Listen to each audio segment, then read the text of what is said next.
Hey, Mike Green, John Degnan. OCR Nerds. Just got done hiking Mount Pierce up in New Hampshire, Carroll, New Hampshire. Yeah. What is it about?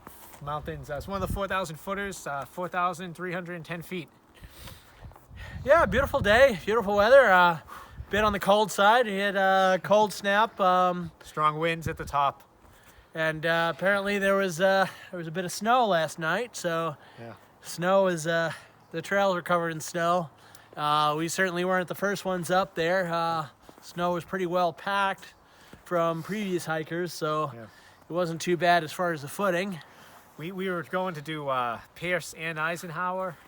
We got Pierce done. People coming down the mountain, we were talking to them. They're like, yeah, don't even try Eisenhower. They had better gear on than us, and they couldn't do it just because of all the snowfall, and the traverse is kind of open, and the strong winds with a large amount of snow just kind of basically screwed our plans up. But not that bad. We still got Mount Pierce done, and that was one of the ones that I had to still complete to get all the 4,000 footers in New Hampshire, so I'm happy with it.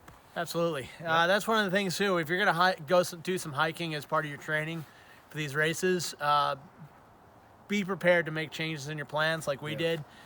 This was an easy change of plans. It was supposed to be an out and back anyway, but just be prepared to make some changes to your plans. A quick example, like some of the gear I'm wearing here, I have a hat, a balaclava. Actually, my hat is in my pocket right now, but wearing a balaclava to cover your face, from the wind is a good idea. I got a hard shell jacket right here. Underneath, I've got a cold gear Under Armour sweatshirt.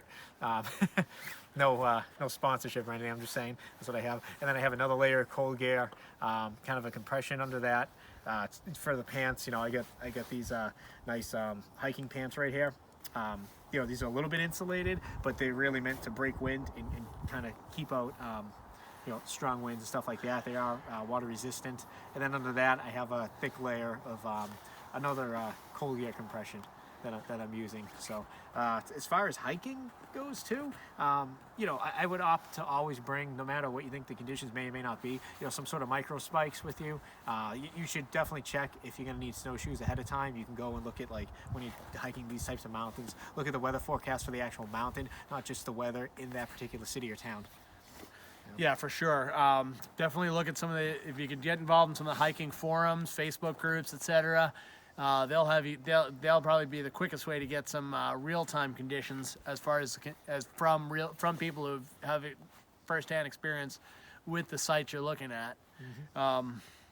Now, yeah, I mean, it's great to have. You want to make sure you have the proper layers, but you don't have to spend a fortune on it. I mean, jacket I'm wearing here really broke the wind pretty warm, but it came from an Army Navy surplus store. I mean, it's probably 30 years old, but it did the job. I mean, you don't have to spend a lot of money, but just be aware and be prepared for the conditions you might be running into. In the winter, hand warmers, they're really cheap.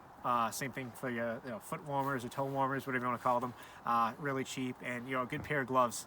And bring a backup pair too. Always a backup pair of gloves. Yeah, once the gloves get wet, they're not going to keep you warm. So you want to keep a dry pair with you, and just in case. Always. Socks are always nice too. Yeah, second pair of socks, especially in the winter, like merino wool.